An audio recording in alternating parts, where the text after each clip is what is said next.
AFR On Demand is brought to you by Breck Golf. Try Beaver Creek today, just 20 minutes from downtown Baton Rouge in the Zachary area. They've got a PGA Tour driving range, a short game practice area, 30 to 40-yard practice shots. It's a great place to chip and putt and practice if you don't have time for a full round. Book your tee time today, golf.breck.org, golf.breck.org. Matt Moscona. I'm very important. After further review. Say one more time. After further review with Matt Moscona. And here we go. Live from the Mercedes-Benz of Baton Rouge studio. Let's ride! Oh!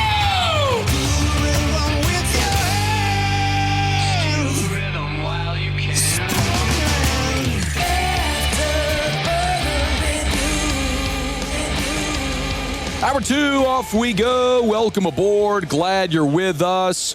It's AFR Live from Don Juan Cigar Bar and presented by our friends at Pin Hook Bourbon. Pete Fiutak of College Football News. He'll be with us here in about 15 minutes from right now. We will have our celebrity guest picker next hour, and I'm telling you, we are straight bringing 2019 LSU Clemson energy here to Don Juan Cigar Bar, and I can't wait for that in 1 hour from right now. Also, former Gator, SEC Network, Chris Doering will be with us in hour 3. We'll talk a little bit about the rest of the SEC slate, and we're fired up to have you aboard with us here. The New Orleans Saints do have the day off today in that sort of bonus week that the NFL has started instituting between the end of the third preseason game and week 1. Remember, it used to be 4 weeks of the preseason. In eliminating that fourth preseason game and adding a regular season game, they just took that fourth preseason game and moved an extra week to the end of the season. They didn't compress the schedule. So this is just a bonus week where teams get a couple of practices, a week to maybe heal up some injuries and get ready for week 1. So the Saints aren't practicing. They'll take the weekend. They'll start their game week preparation next week for Arizona. And if you missed it, we talked about it yesterday. The Arizona Cardinals are a 6.5-point favorite over the New Orleans Saints next Sunday in the Dome. Musso looked up the numbers for us yesterday. A year ago in the NFL, there were 9 games the entire season. 9 the entire season that were the spread in the NFL was a touchdown or more. Now, this is a half a point under a touchdown in fairness, but just for context, and the first wasn't until week 10 last year. The Saints are a 6.5-point home underdog to Arizona. That should give you some context on what the expectations are for this New Orleans Saints team.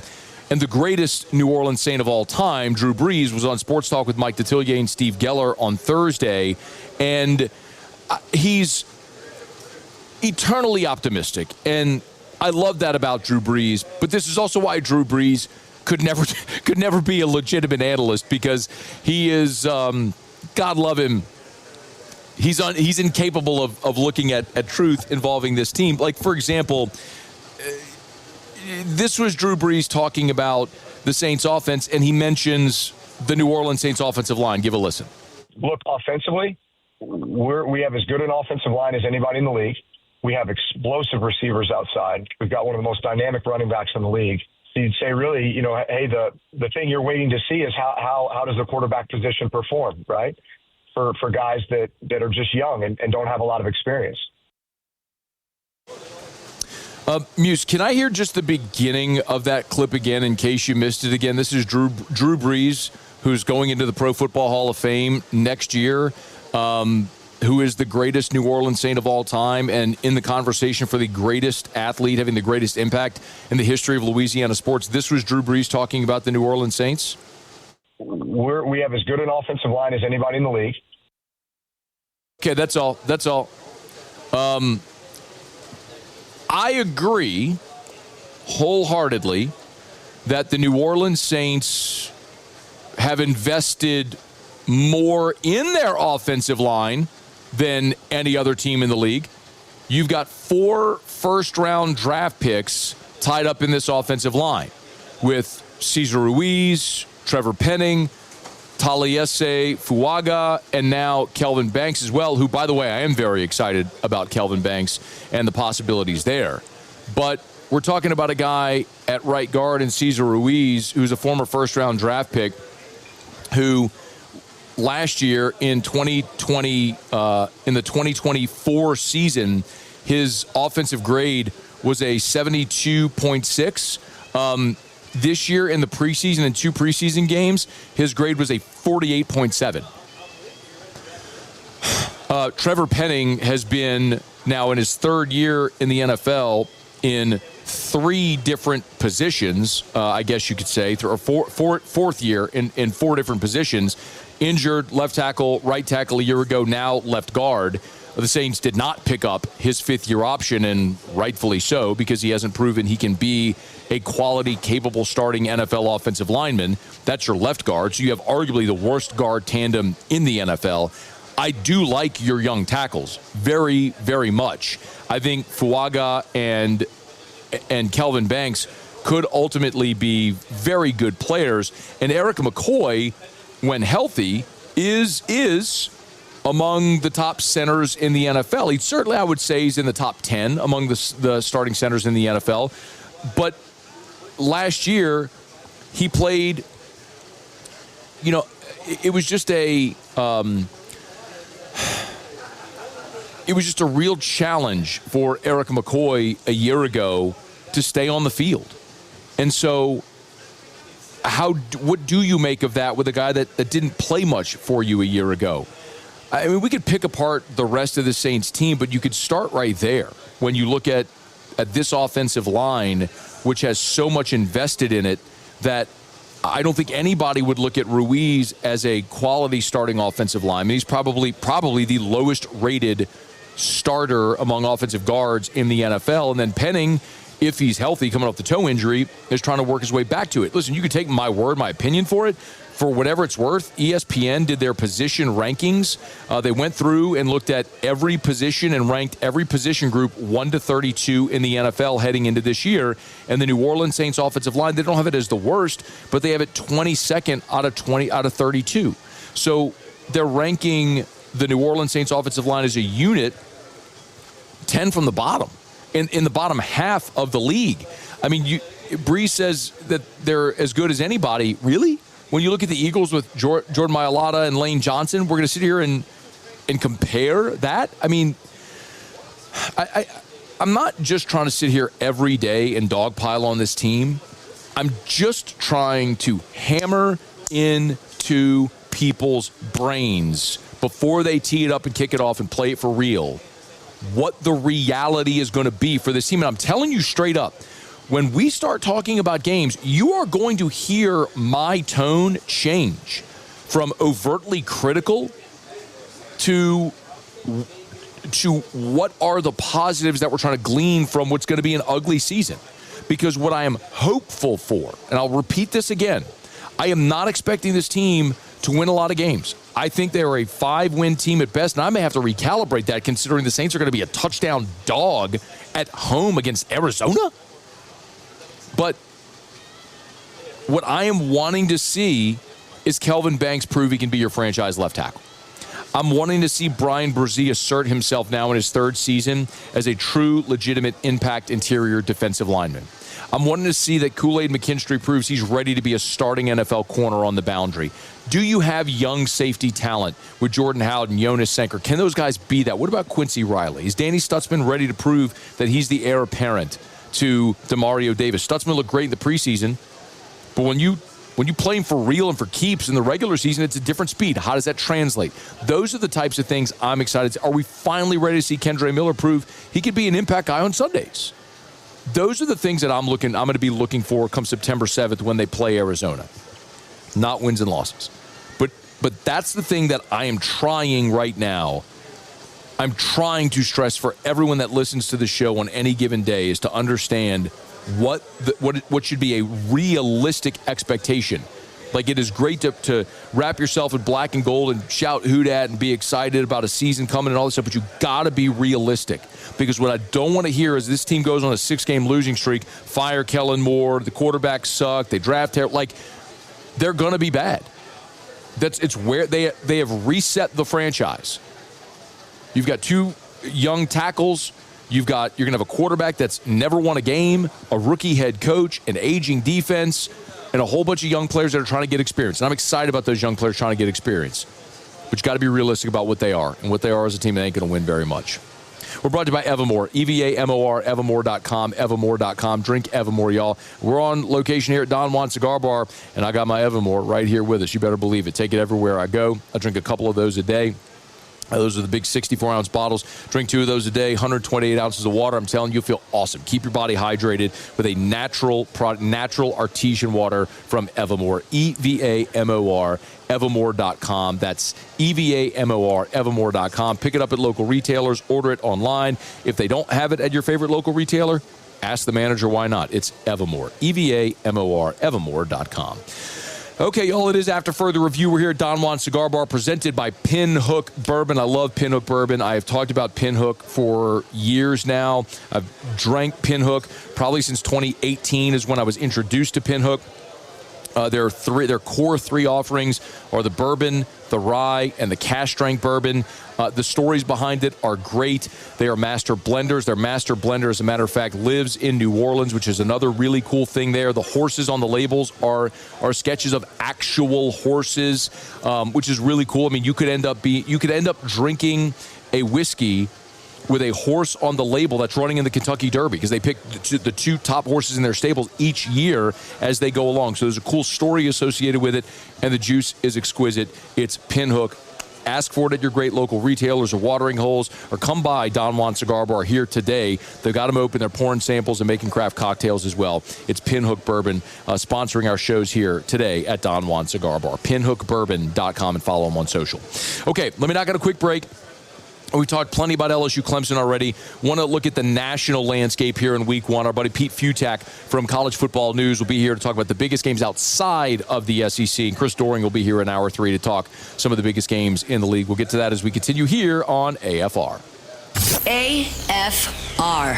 Get Gordon, get it done. Gordon McKernan Injury Attorneys. If you've been injured in an accident, it's not your fault. Do what injured people in our state have done for 3 decades. Get Gordon and get it done. And get your billboard designs ready. It's the 3rd annual Gordon McKernan Injury Attorney Billboard Design Competition. You can win up to $2,000 in prizes. You could have a donation made to the charity of your choice. And, of course, the opportunity to see your billboard somewhere around town. It's the Get Gordon McKernan Injury Attorneys Billboard Design Contest. It's easy. You can go to the website, getgordon.com/billboards, getgordon.com/billboards. You can go see all the rules to enter, how you enter there, and it's also linked on all their social media. So go to @GetGordon on any social media platform, @GetGordon for Gordon McKernan Injury Attorneys, the Billboard competition. Of course, if you've been injured in an accident, it's not your fault. Do what injured people in our state have done for 30 years. Go to getgordon.com, getgordon.com. Get Gordon and get it done. After Further Review with Matt Moscona, presented by Don Juan Cigar Bar.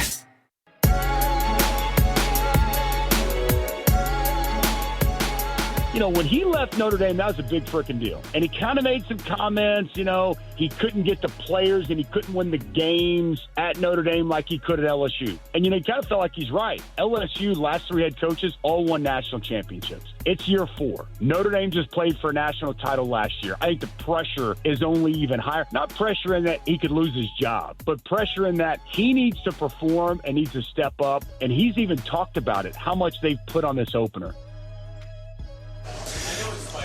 That's Dusty Dvoracek, who was on with Amber and Ian talking about the pressure on Brian Kelly. Our buddy Pete Fiutak, College Football News, good enough to join us for a couple of minutes here to look at week 1 across the landscape. He's on Twitter at Pete Fiutak. Y'all give him a follow. Pete, it's a pleasure, man. Thanks for making time. How are you?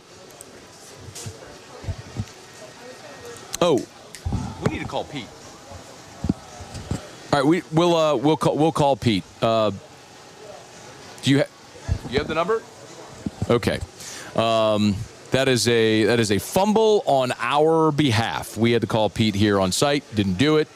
So we're going to do that now. I'm just going to call Pete Fiutak to give us here a quick second. That actually is a good opportunity for me to catch up on a live read so we can make sure we get to Pete in a second. We're brought to you by Parish Restoration. Kill mold, remove odor, parishrestoration.com, parishrestoration.com. no matter where you are in the state of Louisiana. Our friends at Paris Restoration will come to you from your home to commercial buildings. If you want to knock out mold, maybe you got odor from smoke, water intrusion, mold, pets, they can help at Parish Restoration. Patented, non-toxic dry fog. Just go to parishrestoration.com. That's parishrestoration.com for Parish Restoration. Okay, now Pete Fiutak is with us. Pete, we appreciate the time, man. How are you? I'm doing just fine. How you doing? Man, it's week 1 of college football. I'm doing fantastic. When we were bringing you on, we played a soundbite about the pressure that's on Brian Kelly, perceived or otherwise. From a national landscape, what do you think is on the line from a perception standpoint for Brian Kelly in this game against Clemson?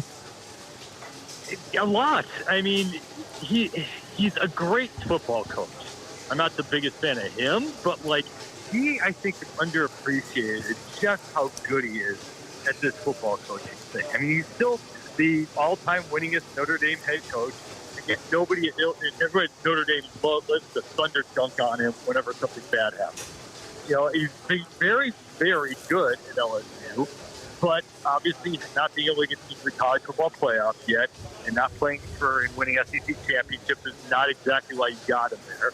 So this is one of those games where, Clemson's very good. It's not the Clemson of the last of, the Trevor Lawrence era. It's a 50-50 game that could absolutely go, the Clemson way. If this is in LSU, I think LSU wins because it's a better team.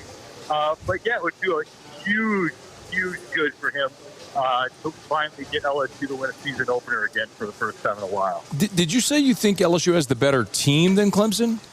Oh, yeah. I mean, look. Clemson has more experience. LSU has more talent. So it's, everyone knows Klubnik, but Nussmeier is probably the better pro quarterback. The lines in LSU, at least talent-wise, are a little bit better. And, remember, again, this is not Clemson when you had Dexter Lawrence and Christian Wilkins in the center of those defensive fronts. It's a very good team. It's a very experienced team. But, again, there's a reason why they got bounced in the first round of the playoffs. There's a reason why, they struggled against South Carolina at the end of last year. It's a very good team, but LSU, talent-wise, should be better. It's just not quite as experienced. Do you have a pick on the game? I'm going to go sheepishly Clemson just because it's at home. Sure. It's just... Again, if it's in Baton Rouge, I'm going LSU. It is such a tight game. It'll be fun. I mean, I don't mean to dog Clemson. They're really good.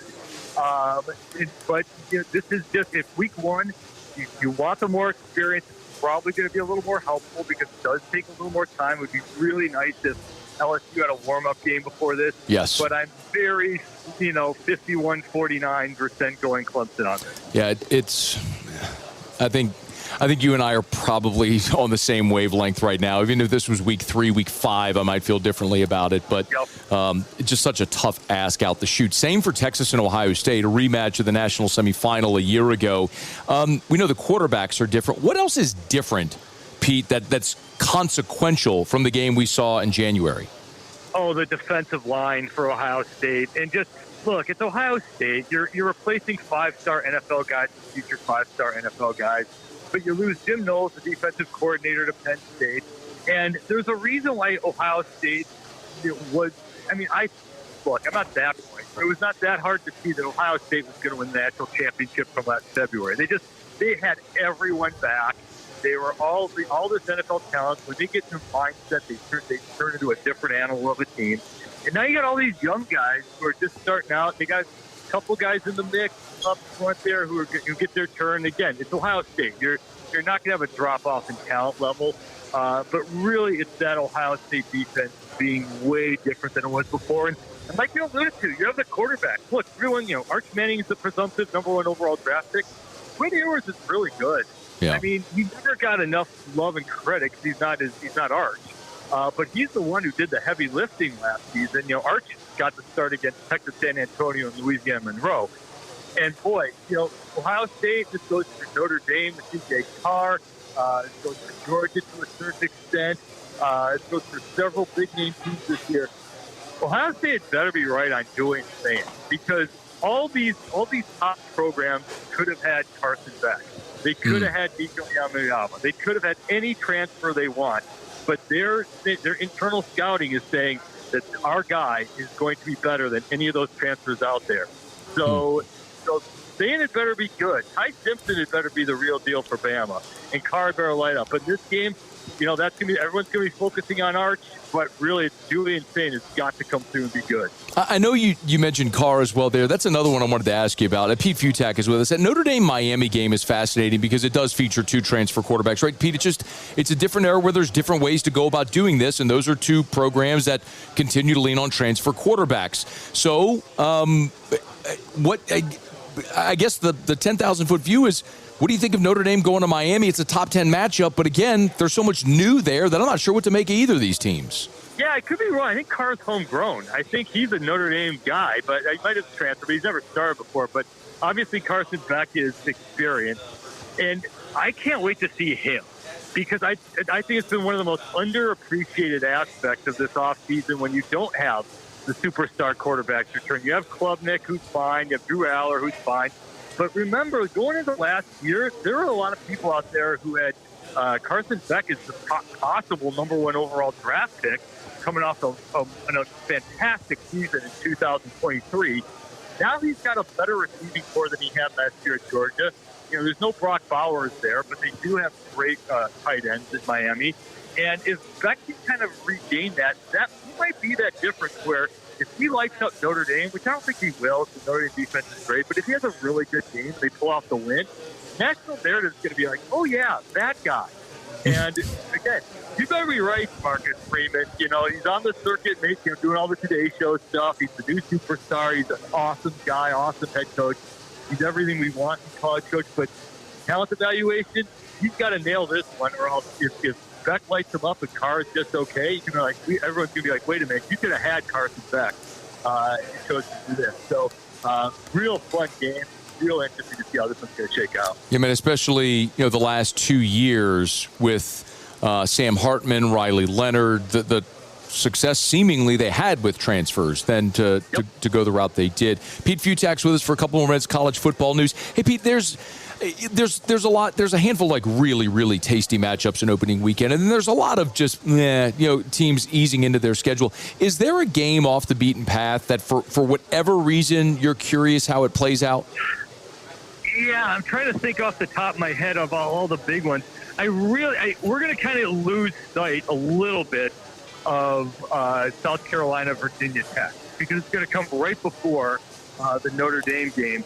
But that's going to be really fascinating just because is Lenora Sellers really going to be the big deal? And if he is, and South Carolina's good, they should pretty much, have no problem against Virginia Tech. Virginia Tech's okay, not great. They're going to hang around, make this interesting. I want to see just how good South Carolina is. And the other team, basically in general, I want to see all the Big 12 teams. I'm really curious in this North Carolina TCU game. Because if you look at North Carolina's schedule, they get Clemson at home, and that's it. They miss everybody. They miss Miami. They miss SMU. They miss Georgia Tech. They miss Louisville.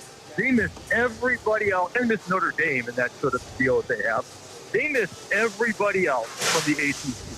So if they can get by TCU, who everyone kind of loses sight of, they won 9 games last year, and they come back better. If they can beat this TCU team, and we're going to be talking about North Carolina in mid-November as a possible CFP team, only because that schedule is just not that bad. And on the flip side, TCU, again, 9-win team last year, comes back even stronger. It's such a coin flip all the way around the TCU, the Big 12 this year. I really want to see what this Horned Frog team can do because, hey, look, they're the ones that had to play Coach Prime in the first game with Deion. Yeah. And now they get this with Belichick. So let's see if they've made a couple of changes because they gave away that game against Colorado. Let's see if they can handle things a little differently this time around with this circuit. Pete, just to clarify, so you said you think North Carolina could be in that CFP conversation because of the schedule. Not because they're great. Of course. Yeah. So how? And I understand what you're saying, but how? Not knowing anything about North Carolina's talent. Is that an Indiana situation of a year ago where the record is pristine because they just haven't played a ranked team?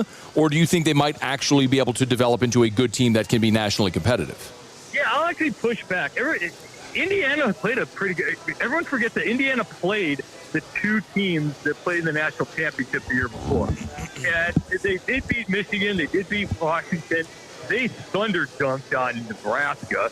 And they did what you're supposed to do against the schedule. That they didn't have that many top games. They certainly didn't have any big games in non-conference play. But they obliterated everybody. And they weren't awful in the big games that they lost. So I think Indiana, as crazy as it sounds, considering Cignetti is such a strong head coach and they brought over all this talent from James Madison, that was a far more talented team than it got credit for. It's better than this North Carolina team is. Peter, and not to be combative, but it's the thing about Indiana. I guess the point is they played one ranked team all year and they lost by double digits to Ohio State. If they played, I think it's pretty good. Sure. If Indiana had played, like, flip a schedule with LSU or Alabama a season ago, or Ohio State or Oregon, that's probably not an 11-1 football team, I think, is the point. But you think that would have been 11-1? Well, I don't know about 11-1, but they did beat the Michigan team that beat a pretty fully functional all-there Alabama team. So, listen, man, you ain't gonna hear no argument from me about Alabama. Like I don't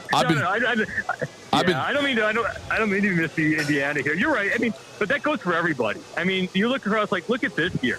Let me throw out. Look at Penn State's non-conference schedule. They're not playing at Texas. They're not playing anything. So there are all sorts of teams out there that you could say, okay, well, that. I do agree, and I'm not going to actually go the SEC route. I would actually go, like you said, more like the Oregon route.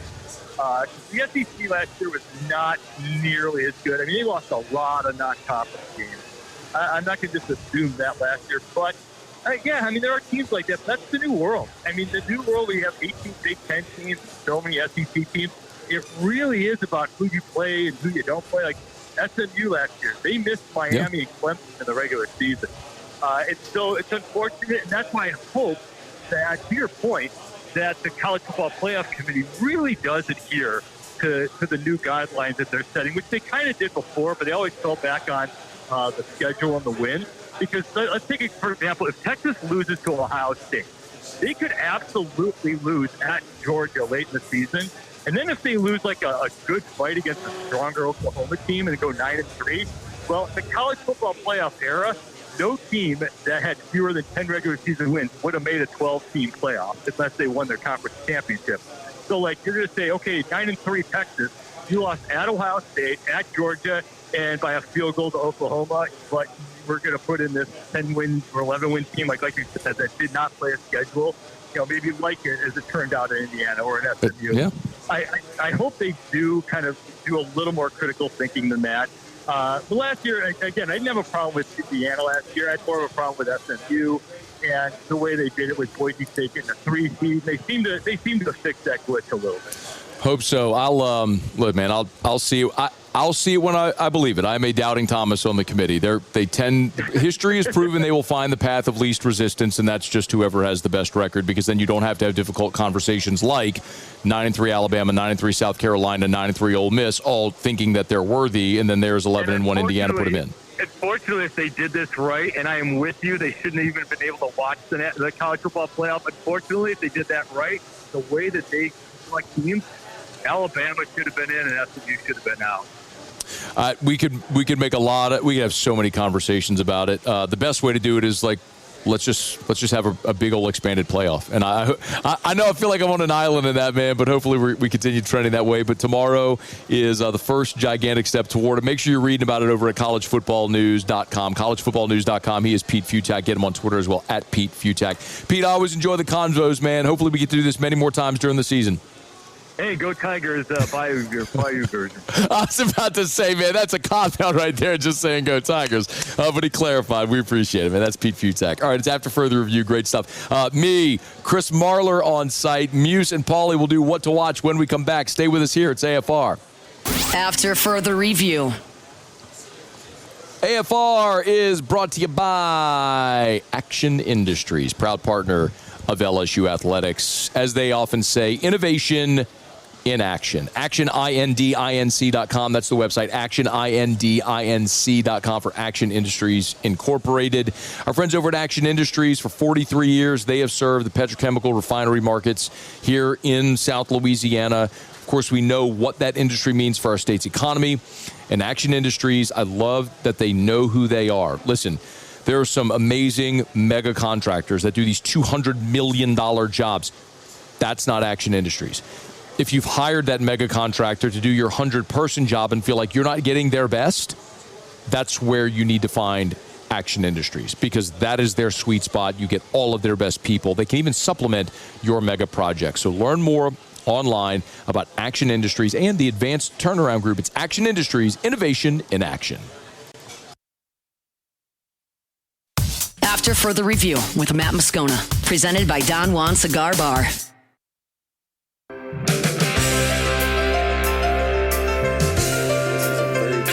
Football team on both sides of the ball, similar to us in a lot of ways, and they've got elite quarterback play, elite skill, and they got dudes in the trenches on both sides. So it's a very similar team as far as just the makeup. So. Dabo talking about the similarities with LSU and Clemson, and they are similar. It's something we've talked about quite a bit here, actually. The similarities between the two teams, however, how they are comprised. One primarily via the portal, one a bunch of dudes that were recruited there and stayed there. We'll see what wins out on Saturday night. Every Thursday, typically during the season, we do What to Watch. Muse, we're going to have to stand because you're being blocked by three. But don't stand yet because now your head just went out of the shot. Yeah, Muse, Paulie, and let Alondra know whenever you zoom out, Alondra, tell us when we can stand. Because look, you're being blocked by three bottles, as I assumed. I can stand now? Okay, we'll stand now. What do I do with my hands? Don't do that. Okay. Just don't do that. Calm down. Take a breath. You're going to be fine, I promise. Chris Marler, of course, our SEC writer for LouisianaSports.net. Muse and Paulie back in studio. Every Thursday, typically, we do What to Watch. But being that there is no NFL game here this week, we're going to do it on Friday. And Marler's here, so we'll get him on the fun as well. All right, Muse, hit us with the music, if you would, our What to Watch music. Here's what we're watching this football weekend. Back on my game, dude. It's what's the old cliche? It's week one for everybody. That's right. It's week one for the radio host too. All right, three things that we are watching. Muse, start us off. All right, yeah. Started here in a few hours over in Waco, Texas. Auburn and Baylor. Really, this is mainly for year 3 for Hugh Freeze. I mean, years 1 and 2 obviously have not gone the way they want. He should have the offense in the place that he wants it, though. Jackson Arnold coming over from Oklahoma. Obviously, the wide receiving core that they have. Looks like Singleton is going to play. Freeze mentioned that on the teleconference earlier in the week. Baylor, that defense with Dave Aranda, how do they match up with Auburn's offense? And Hugh Freeze, man, he has got to get off to a good start in year number 3, or they're going to be coming for him pretty loud over there on the Plains. All right, Paulie, number 2. Guys, we are going to have to go with a little more pace here because we have 4 of us. That's 12 things. We do not have a minute for each explanation. I'm not good at math, but I'm better than that. So, Paulie, number 1, fire away. All right, I'll be quick here. I'm watching the nightcap Sunday, Notre Dame and Miami. Notre Dame looks to bounce back after the disappointing end of the season in the national title game. C.J. Carr has been named the starting quarterback in Notre Dame, and Carson Beck making his Miami Hurricanes debut. All right, Chris Marler, our SEC writer for LouisianaSports.net, joining us on site here at Don Juan Cigar Bar. You're first. What to watch? Well, Musso stole most of mine, so I'm not happy about that. I will say this. I think Ty Simpson, in a torrential downpour, which seems to be the theme every time Alabama goes to the state of Florida, will they walk out unscathed? Ty Simpson not able to throw the ball around a lot in that rain. I wonder what that looks like, replacing Jalen Miller, your favorite quarterback from a season ago. He stinks. Yeah. A very good athlete, very bad quarterback. It's probably addition by subtraction there in Tuscaloosa, which probably isn't even saying much. All right, my first. Do you know who the betting favorite was among the G5 to be a playoff contender? Boise State. What happened to them yesterday? Oh, they lost by a lot. By a lot. You know who the second highest betting favorite was? I would say James Madison. No, it's Tulane, as a matter of fact. And Tulane hosts Northwestern on Saturday in Uptown New Orleans. The Wave could get a Big Ten non-conference win and set themselves a sail on a potential playoff berth. How about that? Muse number 2. Ohio State and Texas, the quarterbacks. Which first-time starter, right? I know Arch has 2. Which of them handles the hype better, Sayan or Arch Manning? That's what we're looking for there. Paulie, number 2. All right, I'm going to go with Bryce Underwood in his Michigan debut. He was announced as the starter. Many LSU fans will be watching, most in spite, but some watching, wondering what could have been, whether it'd be good or bad. So can Bryce Underwood turn Michigan around in just his freshman season? I'm going to go to Kentucky. I'm going to be hate watching so hard on that one. I'm going to be hate watching. But really, week 2, when they go to Oklahoma, I'm not going to cheer for you in anything ever because I don't cheer for the conference. But Oklahoma better just pile drive Bryce Underwood. Okay, anyway, you're number 2 in Mark. It's a game that no one's going to watch because I'm pretty sure it's on at the same time as LSU Clemson, so I'm not going to watch it either. But I will watch the highlights of it. Does Mark Stoops start his season on the hot seat or even make out this game? They played Toledo, the Rockets, right? Toledo went down to Starkville last year, won by 24. This Kentucky team, I think, is the worst team in the entire conference, and I don't think it's super close, even though Zach Calzada, famous for one thing 4 years ago. We're not going to get into it. But I wonder what Alabama, that looks like. By the way. Yeah, that's the thing. It was tough. But I think them going at home against a team that a lot of people, by the way, they have more top 25 votes in the AP poll, the preseason one, over Baylor and Auburn. You can read about that game, by the way, with Chris's pick on winning and boozing at LouisianaSports.net. You should go read it. It's a great feature. My second is Joey Aguilar, his debut for Tennessee. They were a playoff team a year ago. We know the Nico storyline. It's Tennessee, Syracuse, a lot of ugly orange in Atlanta. But this is kind of one of those where you look and go, all right, man, you didn't pay up for Nico. Was it worth it? And you'll find out in relatively short order because if you struggle in this game, you know there's much tougher games down the line being a 2-touchdown favorite. They're at a neutral site against Syracuse. Muse, third and final. Sunday afternoon, South Carolina, Virginia Tech, the Gamecock hype train. Is there a noticeable jump year 1 from year 2 for Lenore Sellers? And then how does their defense look, replacing all that they had to at really each level? Paulie, third and final. I'm going to go Monday, watching TCU, North Carolina, the Bill Belichick debut. We all know the whole situation. His college debut. Could this be a Deion situation where he turns the program around quickly, or could this thing turn into a circus where more people are paying more attention to his relationship over football? Okay. Marler. Third and final? Third and final, please. Musso, again, you stole all of mine. So I'm not going to talk about South Carolina. I'm not going to talk about Baylor, even though marrying a Auburn grad over here at Dunlop. I know, right? She's very excited, very, very nervous right now. Very big Auburn fans in the house tonight. That line moved 3 points, by the way. Marler, did you not hear me say we had like 30 seconds? Yeah, he did say that. That's my bad. Come on. I'll piggyback off what Paul said. And Deion, I want to see what they look like without Travis Hunter, without Shedeur Sanders. They're playing my former hometown, Georgia Tech. Who do you think wins that game? I think Georgia Tech does. 4.5 on the road, though, out in Boulders is kind of interesting. Isn't that odd? Yeah, but I love Haynes King. And I love Buster Faulkner, from a Parkview High School graduate. My third, speaking of new beginnings, my third is Rich Rod. Oh, yeah. But if for the college football loving world this went over your head, Rich Rod is once again the coach at West Virginia. Right. They're playing Robert Morris. I know Robert Morris one time beat Kentucky in a basketball game. Yeah. NIT, first round NIT they game, played, I think Alabama last year in the tournament. I don't care. But Robert Moore, anyway, I don't think that I'm looking for West Virginia's a 38.5 point favorite, but Rich Rod, what does this look like back there? I think it's pretty fascinating. We'll see. All right, that's what to watch. That's what we're watching. Of course, you watch the college football weekend. Marler's here with us on site. Give me a thought on LSU and Clemson before we break. So I think Hunt Palmer, our esteemed colleague, I thought he brought the best point that anyone's made so far going into this game, which is a lot of people expect to be an offensive shootout. I saw Lee Sterling had the 37-27 pick. I think it's way too many points. I think this LSU defense is way better than people think, and I think they are good at every single level. I still think this LSU team ends up being much better in November and December than right now.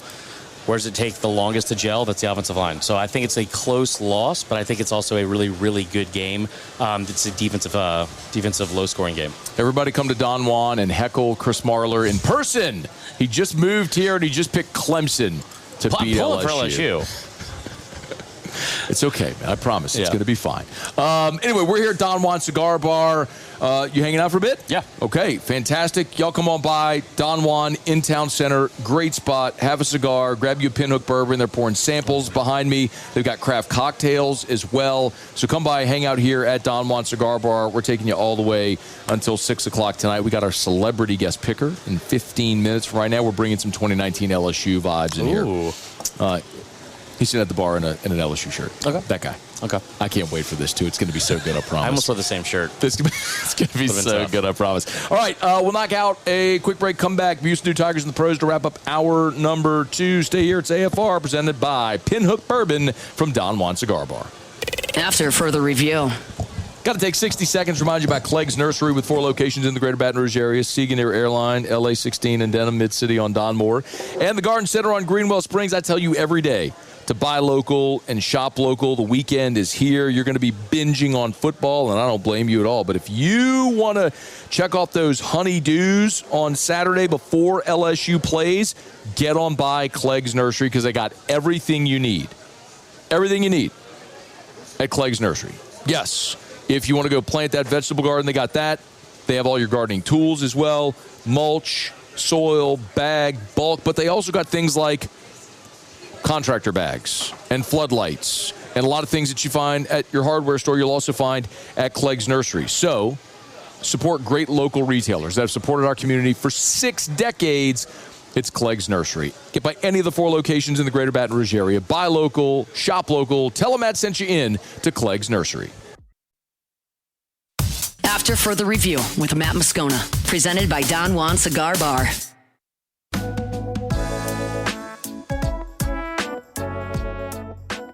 One, just being a leader, representing LSU, representing my teammates the right way. And, now representing 18 the correct way. But also, when you play football and you play quarterback at LSU, you got weapons. All the past quarterbacks have, and all the future quarterbacks will. And so just being a distributor of the football, giving the guys chances to make plays, putting the ball in playmakers' hands. So I think that's the biggest thing is just, doing my job, doing my responsibility, and giving those guys chances to make plays. That's not right, man. Wrapping up hour number 2. We're glad to have you hanging out with us here. Garrett Nussmeier lead the charge, LSU, into Clemson, South Carolina. Don't mind if I do. The esteemed Clay Young here doing the honors, courtesy of Bocock Brothers Premium Cigars. These are fantastic. One of the many, many offerings you'll find here at Don Juan Cigar Bar and Don Juan next door. Don Juan next door, of course, the retail shop that has the largest humidor in the state of Louisiana. If you've never been to Don Juan, why not? Come watch Auburn and Baylor tonight. We appreciate so much our friends at Pinhook Bourbon who are presenting our show here today at Don Juan Cigar Bar. They've got their core 3 as they call it, their bourbon, their rye, and their cask strength bourbon. Neat. Rocks in a cocktail. Laurel's got a Pinhook Old Fashioned that's on the featured menu today. They're pouring up samples. If you're knocking off of work, go into your football weekend the right way. Come here to Don Juan, have a cigar. I'm gonna light up this LSU Tiger National Championship cigar in hour number 3 when our celebrity guest picker is here as well to bring some 2019 vibes to this 2025 LSU football season. Right now, Musso as Tigers in the Pros. Tigers in the Pros. They still bleed purple and gold. They're just really rich now. All right, some NFL transactions to get to from the week. On Thursday, the 49ers re-signed wide receiver Russell Gage. They had originally released him. Remember, at the very end of training camp, he ended up with a slight injury to his leg. It was only going to keep him out 7 to 10 days. So once he's back, they have re-signed him. It's a 1-year deal for Russell Gage. The Philadelphia Eagles signed Terrace Marshall to their practice squad. He had been in training camp with them. They waived him. Cleared waivers, now on the practice squad. Same thing happened in Chicago with Mekhi Garner. He spent training camp with the Bears, was waived, now is back. Best of luck to those 3 as they continue their professional career. Aaron Nola was on the bump a night ago. much better outing for him. 6 innings, just 4 earned runs. He punched out 4, got the win, his 3rd of the seasons, and the Phillies absolutely put it on the Atlanta Braves. Sorry, Paul. Paul's giving me the stink eye over here in studio. Angel Reese, monster double-double for her a night ago for the Chicago Sky. 32 minutes in a starting role, 15 points, about 20 rebounds for Angel Reese. Doing it big over in the WNBA. Her team lost again, though. They're not very good. They only have 9 wins on the season, but 15 and 20 for Angel. That's Tigers in the Pros. Presented by Lee Michaels Fine Jewelry, LMFJ.com, LMFJ.com for Lee Michaels Fine Jewelry. You know where to find them with 10 locations. It's like Goldilocks. I say it all the time. It's just right. You got big old box stores that are impersonal with not as great a selection. You can go to the boutique, which, you know, you're talking about higher prices and a lower selection. You go to Lee Michaels. They got 10 stores. They've got the buying power to give you not only great prices, but a great selection. If they don't have what you want, they'll find it. If they can't find it, they'll make it. It's Lee Michaels Fine Jewelry. Gents, if you're thinking of popping the question, start there. LMFJ.com. LMFJ.com for Lee Michaels Fine Jewelry. All right, y'all, we're put a button here on hour number 2 of AFR. Live from Don Juan Cigar Bar in Town Center, presented by Pinhook Bourbon. We're glad to have you hanging out with us here. We got a 1 hour to go. No Terrio, but we do have our celebrity guest picker. 2019 vibes in the house. When we come back right after SportsCenter, we'll pick the biggest games of the college football weekend. Our buddy Chris Doring of the SEC Network will be here as well coming up in hour number 3. We're looking forward to that conversation to preview the rest of the SEC weekend ahead. And it is 20 years since Hurricane Katrina. We'll pay tribute coming up in hour 3. AFR. Relief Windows and ReliefWindows.com. Windows door siding. Oh, yeah, they do shutters as well. It's Relief Windows and ReliefWindows.com. Energy-efficient replacement windows, beautiful entry doors, hardy plank vinyl siding. They do shutters as well. But you ask Brandon Holly or anyone associated with that business, and they're always going to tell you the same thing. What's their number one product? They're going to tell you it's customer service. It's the thing that Brandon Holly, who is one of the when you talk about integrity, he is one of the people I know in my life that is at the top of that list. And it's not a catchphrase. It's not a line. It is what is inherently at the core of what makes him an amazing man, person, husband, father, business owner. He wants to do right by people. And you will understand that. It's not just about selling you windows. It's the privilege of being welcomed into your home to help your family in your home. They're the best. It's Relief Windows and ReliefWindows.com.